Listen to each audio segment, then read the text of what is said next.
시작. 그는 시냇가에 심은 나무가 철을 따라 열매를 맺으며 그 잎사귀가 마르지 아니함 같으니 그가 하는 모든 일이 다 형통하리로다. 시편 1편 3절 말씀. 아멘. 감사합니다.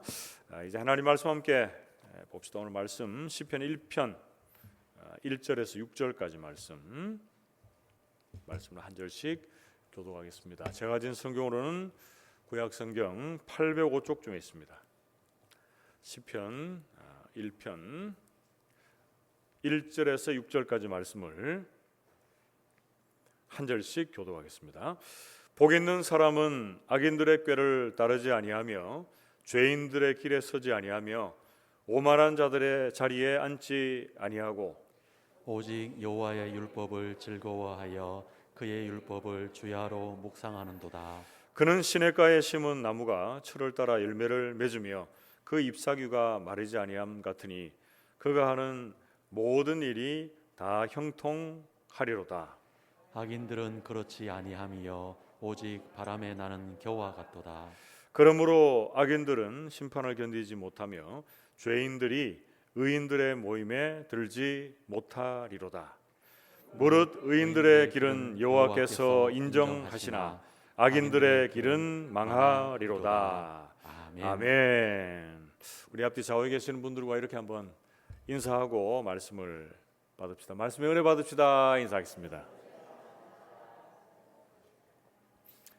여러분, 앞서 우리 영상을 봤는데 이 영상에 저희가 이제 전체적인 그 헌당 예배 일정을 다 담을 수는 없습니다. 그래서 사진도 많이 찍고 영상도 많이 있는데 그 중에 이제 추려서 이렇게 한 5분 내로 여러분들에게 영상을 보여드렸는데, 영상에 보신 대로 지금 이제 한국에서 출발을 하는 것으로 가정하면 출발해서 저기 라오 부족입니다. 산 속으로 많이 들어가는데 도착하기까지의 시간을 제가 이렇게 계산해 보니까, 물론 이제 뭐 공항에 대기하는 시간까지 포함해서 그렇지 20시간 정도 걸려요. 20시간.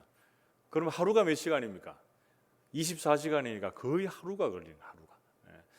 그래서 갔는데 거기에 가니까 다른 데는 막 태국이 95%가 다 불교 국가거든요. 그래서 사원도 많고 집집마다 앞에 이렇게 그 뭐라 그럽니까? 사원 말고 작은 거 뭡니까? 이렇게 우상 섬기는 막 그런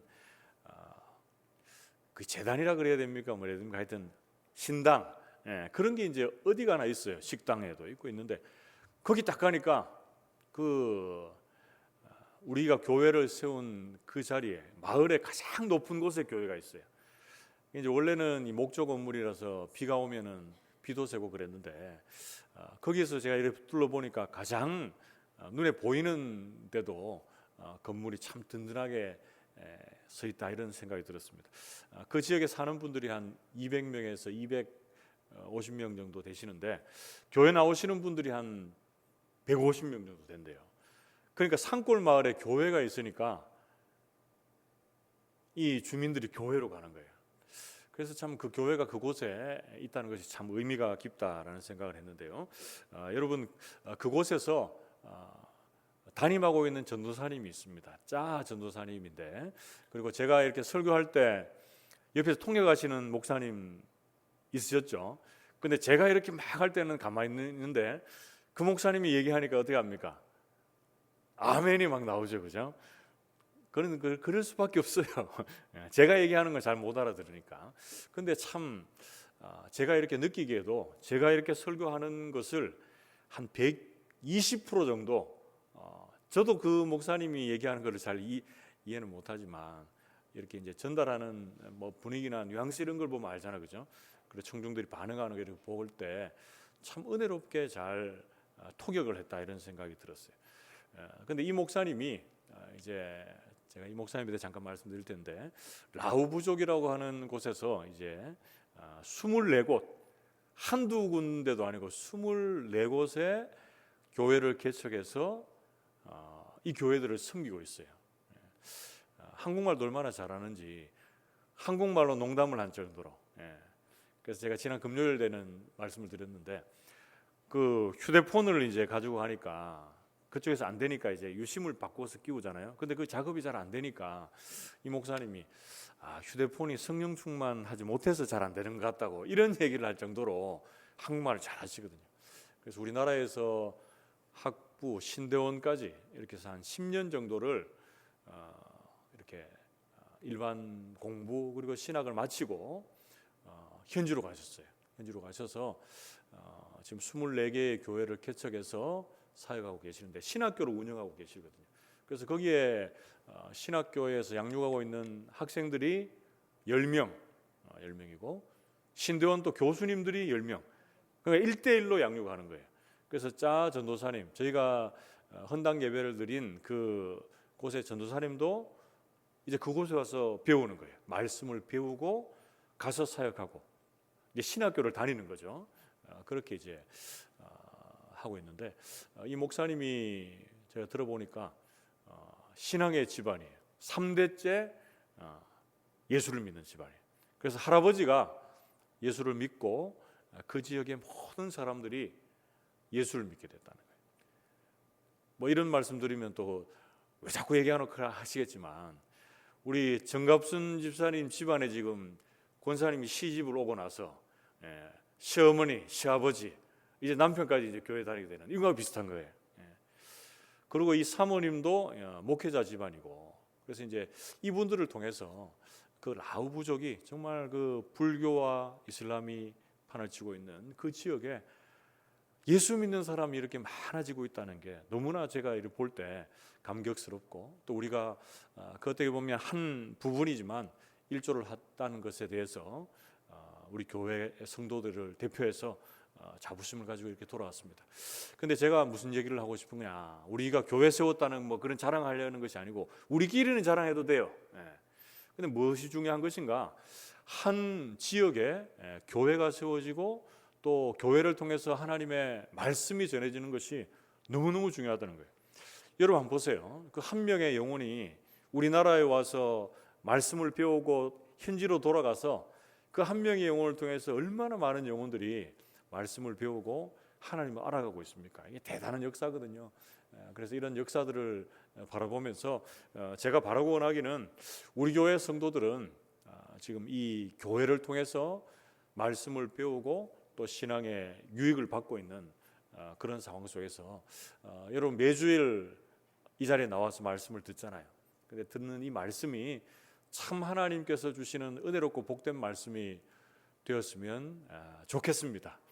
그래서 오늘은 하나님의 말씀을 듣고 배우고 받을 때 우리가 하나님의 말씀이 우리에게 가져다주는 복 4가지 정도를 요약해서 정리하고 말씀을 또 은혜를 나눌까 합니다.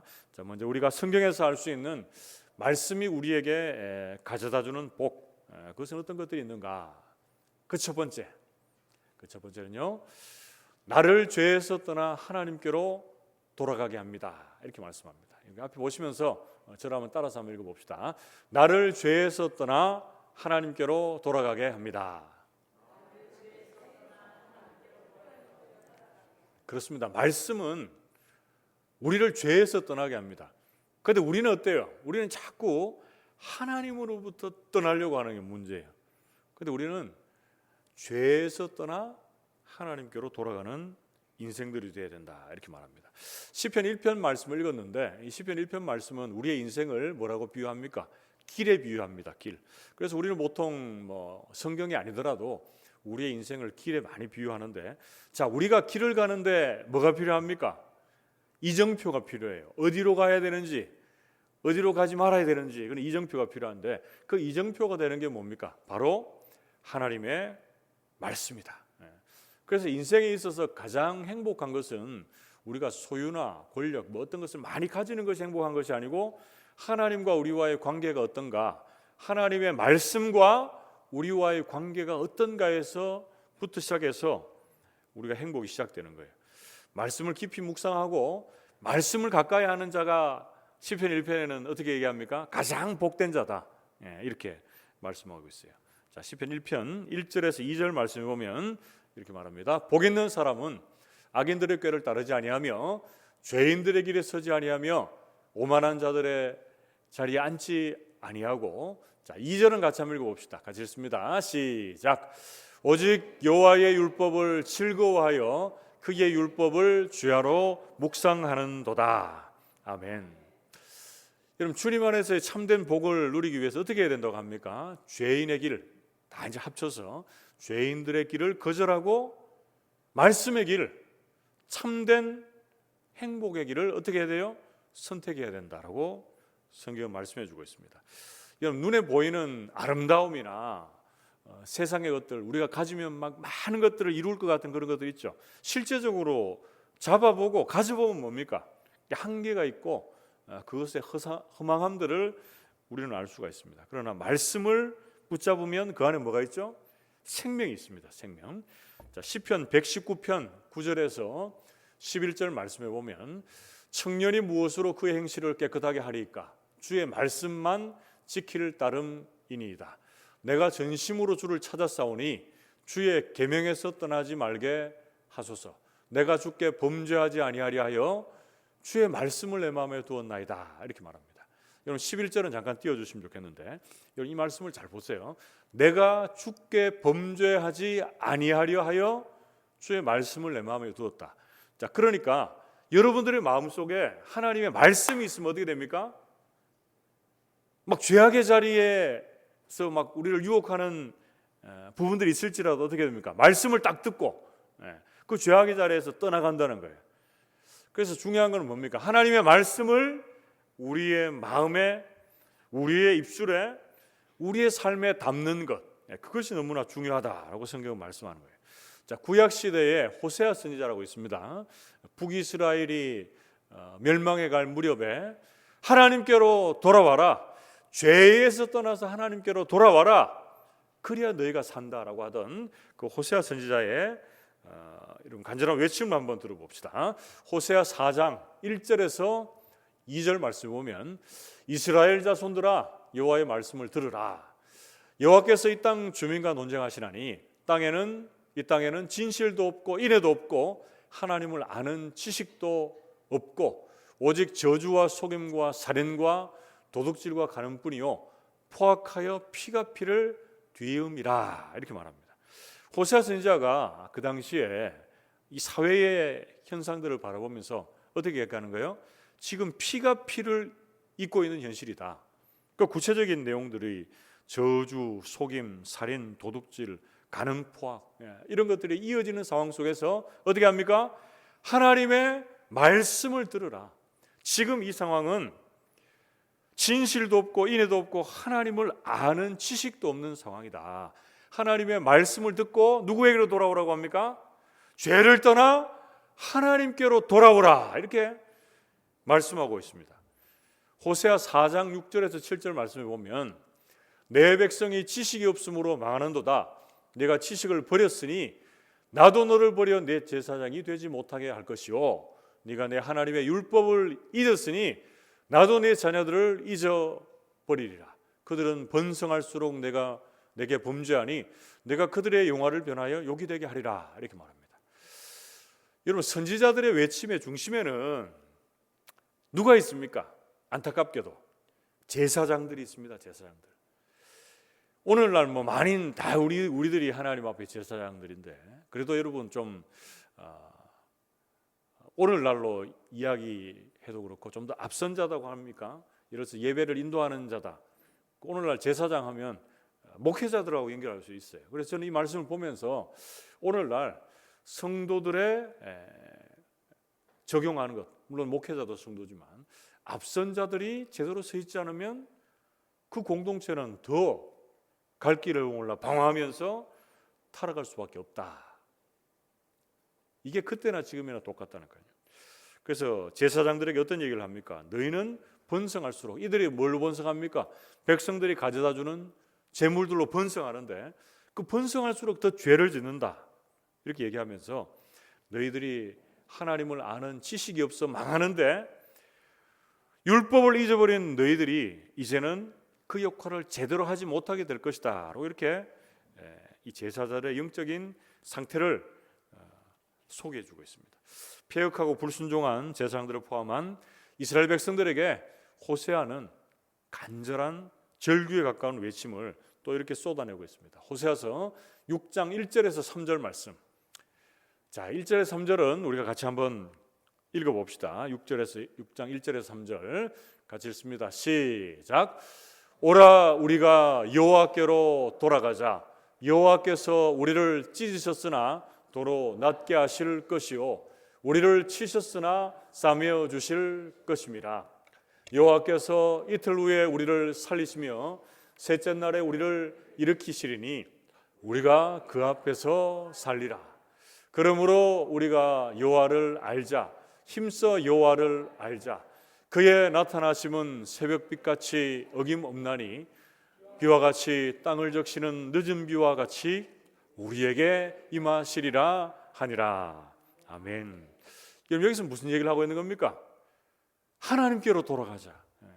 하나님께서 우리를 찢으셨으나 치셨으나 그것이 끝이 아니고 낫게 하실 것이고 우리를 싸매어 주시고 회복해 하실 것이다 이렇게 말합니다. 해답은 뭡니까? 여호와께로 돌아가는 것, 죄를 떠나 여호와께로 돌아가는 게 살 길인데 그래서 뭘 하는 거예요? 여호와를 힘써 알아야 된다. 여러분 하나님을 아는 길이 어디에 있습니까? 이 말씀 안에 있잖아요. 말씀. 죄를 떠나 말씀을 힘써 알고 하나님께로 돌아가는 길이 살 길이다. 호세 6장 1절에 3절에서는 계속 뭘 반복합니까? 살리라 살리라.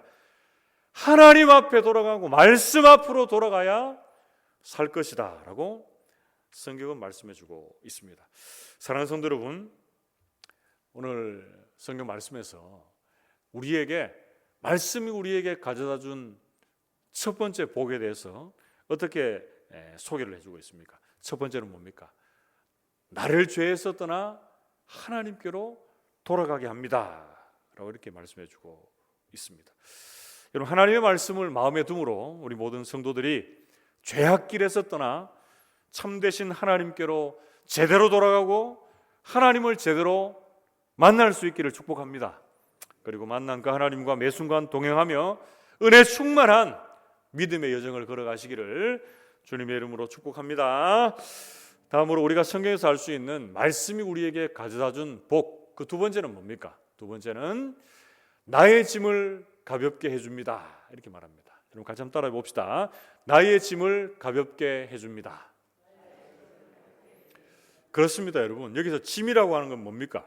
우리의 인생에서 찾아오는 여러 가지 고난이나 고통이나 우리의 인생의 무게들을 더 무겁게 만드는 여러 가지가 있습니다. 그런데 그런 것들로부터 말씀이 우리를 거기서부터 어떻게 보면 해방시켜 줄 것이다. 그 짐을 가볍게 해줄 것이다 이렇게 말씀해 주고 있습니다. 시편 119편 50절 말씀 보세요. 이 말씀은 나의 고난 중에 위로라. 주의 말씀이 나를 살리셨기 때문이니다 이렇게 말합니다. 여러분 고난 중에 위로가 되는 게 뭡니까? 하나님의 말씀입니다. 말씀이 어려움 중에 위로가 되는 거예요. 위로가 우리의 영혼을 살리는 것이에요. 시편 119편 67절 말씀에도 고난당하기 전에는 내가 그릇 행하였더니 이제는 주의 말씀을 지키나이다 이렇게 말합니다. 여러분 인생의 고난을 만나기 전에는 어떻게 살았습니까? 내가 원하는 대로 내가 하고 싶은 대로 삽니다. 또 잘못된 그 길이 내가 바른 길인 양 고집하며 살았습니다. 하지만 이제 말씀 안에서 말씀을 지키며 무엇이 바르고 옳은 길임을 내가 찾았다라고 시인은 고백하고 있습니다. 시편 119편 71절 말씀에도 고난당한 것이 내게 유익이라 이로 말미암아 내가 주의 율례들을 배우게 되었나이다 이렇게 말합니다. 그래서 여러분들 인생의 고난을 만날 때는 어떻습니까? 왜 내게 이런 어려움이 찾아오는가? 불평하고 원망하기보다는 고난을 주신 하나님의 그 큰 원대한 계획을 한번 생각해 보십시오. 그리고 시간이 지나고 삶의 이 무거운 짐과 같은 고난의 무게가 지나가면서 그것이 결국에 나를 성숙해 하고 성장하게 만드는 유익한 도구였음을 고백하게 됩니다. 여러분 그 고난의 시간을 지나면서 더욱더 말씀의 의미를 깨닫고 배우고 따라가는 기회가 되었다라고 시인은 간증을 하고 있습니다. 시편 119편 107절과 153절을 이어서 한번 봅시다. 나의 고난이 매우 심하오니 여호와여 주의 말씀대로 나를 살아나게 하소서. 나의 고난을 보시고 나를 건지소서. 내가 주의 율법을 잊지 아니함이니이다. 아멘. 여러분, 고난 때에 하나님 떠나면 말씀이 그 안에 있을 수 없잖아요, 그죠? 고난 중에 더 말씀을 배우고 더 말씀을 잊지 않는 그런 삶을 지나면서 하나님께서 그 고난의 무거운 짐을 한결 가볍게 해주셨다라고 시인은 부르짖고 있습니다. 여러분, 신약에 와서도 예수님께서 자신을 하나님의 아들이라고 인정하지 않는 많은 사람들 앞에서 설교하십니다. 그런데 설교했을 그때에 유대인 중에 예수 믿는 사람들이 많이 나타났다라고 성경은 말씀하고 있어요. 우리 금요기도회 때 살펴봤죠. 요한복음 8장 30절에 그 말씀이 있는데, 자, 이어지는 31절 32절에 이렇게 얘기합니다. 그러므로 예수께서 자기를 믿는 유대인들에게 이르시되 너희가 내 말에 거하면 참으로 내 제자가 되고 진리를 알지니 진리가 너희를 자유롭게 하리라. 아멘. 여러분, 말씀 안에, 주님의 말씀 안에 거하면 어떻게 된다고요? 너희가 내 제자가 되고 진리 안에서 너희가 참으로 자유를 누리게 될 것이다, 이렇게 말합니다. 어떻게 보면 지금은 예수님을 믿었던 유대인들이 예수 믿기 전에는 어땠을까요? 이 율법이라고 하는 것이 족쇄가 되는 거예요. 족쇄가. 그리고 제약이 되었습니다. 그런데 참 진리 대신 예수님을 만나니까, 말씀 안에 머무니까 그 진리 안에서 참 자유를 누리게 될 것이다 라고 이렇게 말씀합니다. 그 뒤에 가보면 요한복음 8장 36절에는 이렇게 말합니다. 그러므로 아들이 너희를 자유롭게 하면 너희가 참으로 자유로우리라, 이렇게 말해요. 여러분, 주님의 말씀과 주님 때문에 참된 자유를 누린다라고 성경 말씀하잖아요. 그래서 말씀 안에서, 그 진리 안에서 그들을 붙잡고 옥죄고 얽매고 있던 모든 불법과 불의와 거짓되고 형식적인 예배, 습관적인 예배, 이 종교인으로서의 행태가 사라지고 하나님을 참으로 믿는 하나님의 사람으로 변화되게 될 것이다, 이렇게 말씀합니다. 마태복음 11장 28절에서 30절 말씀에 보면 수고하고 무거운 짐진 자들아 다 내게로 오라. 내가 너희를 쉬게 하리라. 나는 마음이 온유하고 겸손하니 나의 멍에를 메고 내게 배우라. 그리하면 너희 마음이 쉼을 얻으리니 이는 내 멍에는 쉽고 내 짐은 가벼움이라, 이렇게 말합니다. 인생의 수고하고 짐진 자들에게 우리 주님 어떻게 초청하십니까? 내게로 오라. 와서 나를 배워가고 나의 말씀을 배워가라. 그 안에 참된 쉼이 있을 것이다, 이렇게 말합니다. 여러분, 인생의 큰 고난의 무게 앞에서 방황하는 영혼들이 여기 있습니까? 아니면 주변에 믿지 않는 자들이 있습니까? 그들에게 이 말씀을 소개해 보십시오. 수고하고 무거운 짐진 자들아 다 내게로 오라. 우리 주님께로 왔을 때, 주님께로 와서 주님의 말씀을 배울 때 어떻게 되는 거예요? 그 안에 참된 쉼이 있을 것이다 라고 성경은 말씀해 주고 있습니다.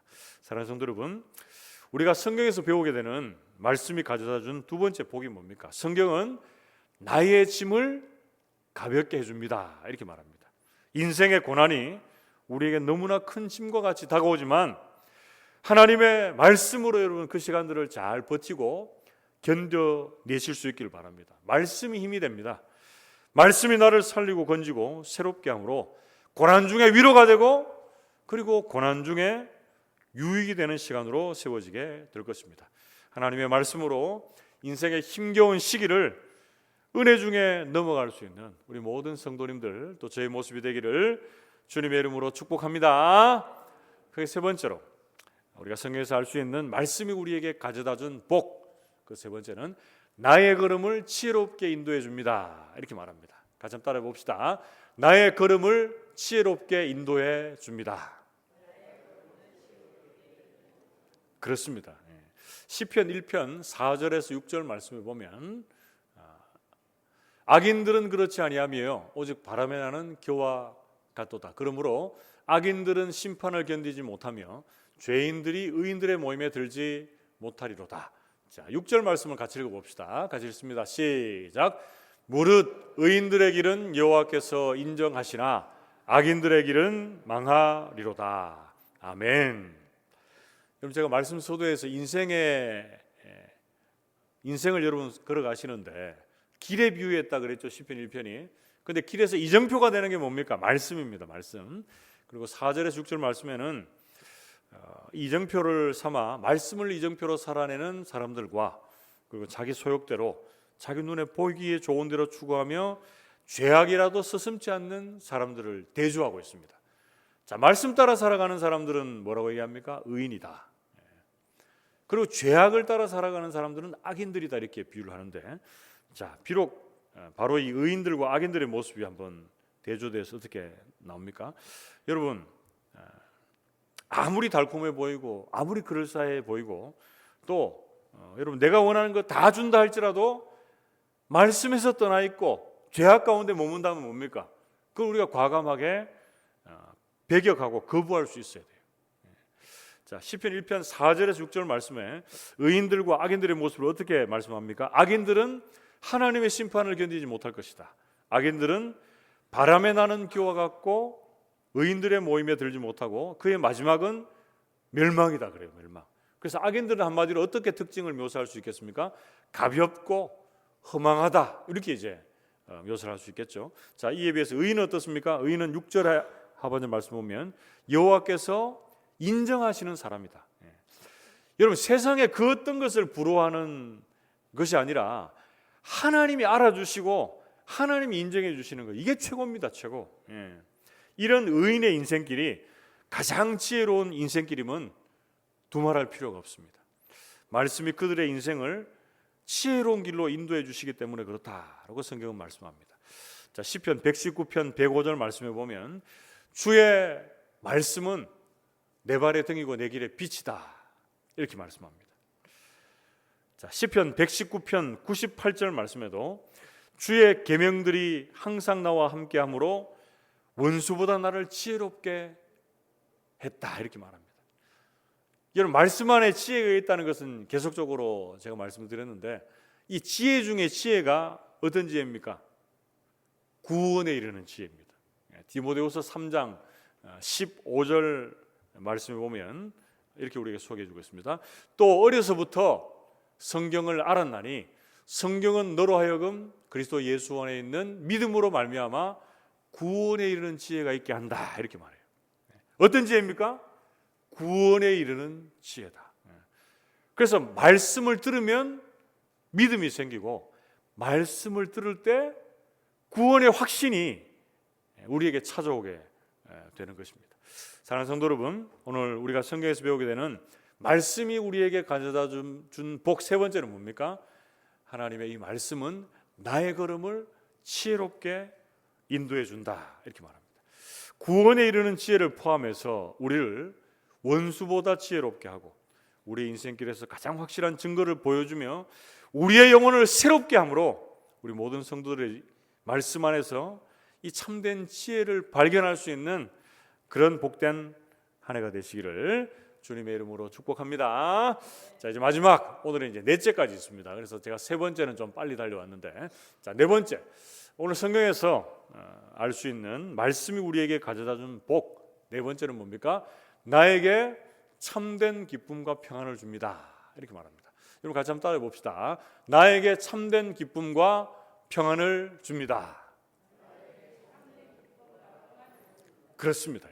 시편 1편 3절 말씀에 보면 그는 시냇가에 심은 나무가 철을 따라 열매를 맺으며 그 잎사귀가 마르지 아니함 같으니 그가 하는 모든 일이 다 형통하리로다 이렇게 말하고 있습니다. 여러분, 말씀을 즐거워하는 자 어떻게 얘기합니까? 말씀을 주야로 묵상하는 자는 시냇가에 뿌리를 내리는 나무와 같다. 그래서 겉돌 환경에도 흔들리지 않는 안정감과 평안함이 있다 이렇게 말하는 거예요. 그리고 뿌리 깊은 그 샘곁의 나무는 뿌리를 늘 물가에 두고 있으니까 어때요? 생명력이 넘치는 거예요. 생명. 죄 가운데 머무는 자들은 험하고 가볍고 인생 무상을 경험하지만 말씀 안에 뿌리 내린 인생은 안정감과 평안함을 누린다라고 성경은 말씀해 주고 있습니다. 그래서 오늘 시편 1편 3절 말씀에 얘기하고 있는 이 형통이라고 하는 단어가 있는데, 자, 이 형통은 뭡니까? 세상에서 얘기하는 성공의 형통이 아니고 하나님이 함께 하시는 형통이에요. 말씀이 우리를 주장하고 말씀이 우리를 이끌어가는 형통이다라고 성경은 말씀합니다. 자, 그러면 그 말씀 안에서의 누리는 참된 그 형통, 그 첫 번째가 뭘 소개하고 있습니까? 그것은 바로 참된 기쁨입니다. 기쁨.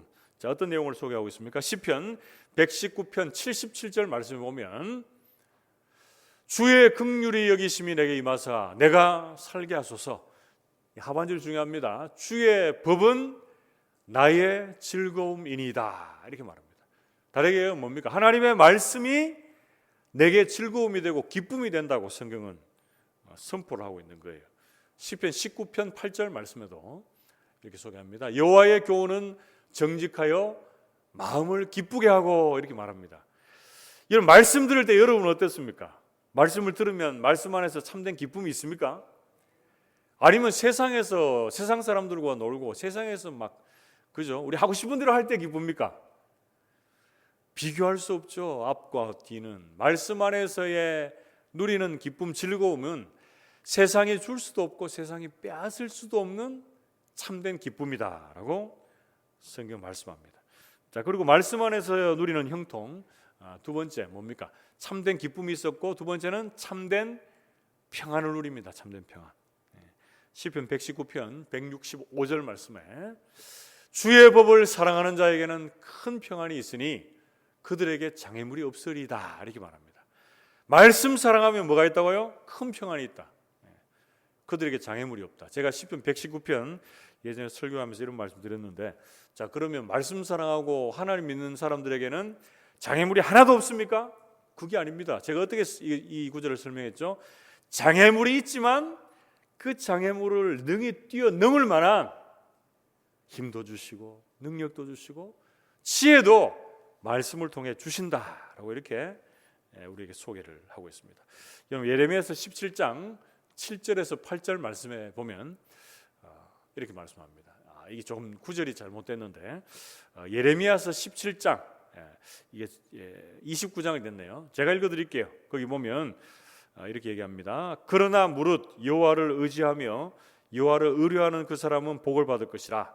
그는 물가에 심어진 나무가 그 뿌리를 강변에 뻗치고 더위가 올지라도 두려워하지 아니하며 입이 청청하며 가무는 해도 걱정이 없고 결실이 그치지 아니함 같다 이렇게 말했어요. 그래서 사람의 힘을 의지하고 세상 가운데 있는 자들은 이 식물이 자랄 수 없는 건조하고 간간한 땅에 비유를 했지만 여호와를 의지하고 여호와의 말씀을 의지하는 사람은 어떻게 묘사했습니까? 시편 1편 말씀과 유사하게 뿌리를 강변에 뻗친 물가에 심겨진 나무로 묘사했어요. 그들은 어떻습니까? 가뭄이 오든 더위가 오든 걱정, 염려, 두려움이 필요 없다. 왜냐하면 하나님의 말씀이 그들을 살리고 있고 하나님의 말씀이 매 순간 그들에게 영양분을 공급해 주기 때문에 결실이 그치지 아니할 것이다. 이렇게 말씀해 주고 있습니다. 그래서 물가에 심겨진 나무, 하나님의 말씀의 영향력 아래 계속적으로 머물러 있는 사람은 결실을 포함해서 그 주님 안에서의 참된 평강의 복을 주시겠다라고 성경은 말씀해 주고 있습니다. 여러분, 예레미야서에 그 구체적인 증거가 나옵니다. 예레미야서 29장 10절에서 11절 말씀에 보면 여호와께서 이와 같이 말씀하시니라. 바벨론에서 70년이 차면 내가 너희를 돌보고 나의 선한 말을 너에게 성취하여 너희를 이곳으로 돌아오게 하리라. 자, 11절 말씀 같이 읽어봅시다. 11절 같이 읽습니다. 시작. 여호와의 말씀이니라. 너희를 향한 나의 생각을 내가 아나니 평안이요 재앙이 아니니라. 너희에게 미래와 희망을 주는 것이니라. 아멘. 계속 말씀이 강조되죠. 하나님의 사람을 여러분 돌아오라 그러는데 안 돌아오면 어떻게 됩니까? 때로는 심판하시고 징계를 하세요. 그런데 그것은 끝이 아닙니다. 그들이 다시금 돌아오게 하는 거예요. 돌아오는 거예요. 그래서 내가 너희를 향한 나의 생각은 재앙이 아니고 뭐라고 얘기합니까? 평안이요 미래와 희망을 주는 것이다 라고 성경이 우리에게 소개를 해주고 있습니다. 사랑하는 성도 여러분, 우리가 성경에서 배우게 되는 말씀이 우리에게 가져다 준 복, 네 번째는 뭡니까? 말씀 안에서 어떻게 되는 거죠? 나에게 참된 기쁨과 평안을 준다 이렇게 말합니다. 여러분, 말씀 대하면 여러분들에게도 이런 참된 평안과 기쁨이 있습니까? 있어야 당연한 거죠. 말씀을 대하면 우리가 뭘 알게 됩니까? 억만 죄인인데 예수 그리스도의 십자가의 보혈이 나를 살리고 하나님의 자녀 삼아 주셨다. 이것 여러분 붙잡아. 이것만 해도 어떻게 됩니까? 주님 안에서의 참된 기쁨과 평안이 생겨나게 되는 줄 믿습니다. 그 기쁨은 세상이 주는 어떤 그 기쁨과도 비교할 수 없는 즐거움입니다. 그리고 그 평안은 세상의 그 어떤 편안과도 비교할 수 없는 하나님이 주시는 평강입니다. 우리 모든 성도들이 이 말씀이 가져다주는 참된 기쁨과 평안 안에 머물 수 있게 되기를 주님의 이름으로 축복합니다. 말씀을 맺으러 갑니다. 오늘 성경에서 우리가 깨달을 수 있는 말씀이 우리에게 가져다준 복 네 가지는 뭐였습니까? 그 첫 번째는 말씀이 나를 죄에서 떠나 하나님께로 돌아가게 합니다. 그리고 두 번째, 하나님의 말씀이 나의 짐을 가볍게 해줍니다. 나의 고난을 넘어가게 해준다 이런 의미죠. 그리고 세 번째, 성경 말씀이 나의 걸음을 지혜롭게 인도해 줍니다. 마지막 네 번째, 하나님의 말씀이 나에게 주님 안에서 참된 기쁨과 평안을 줍니다 이렇게 말합니다.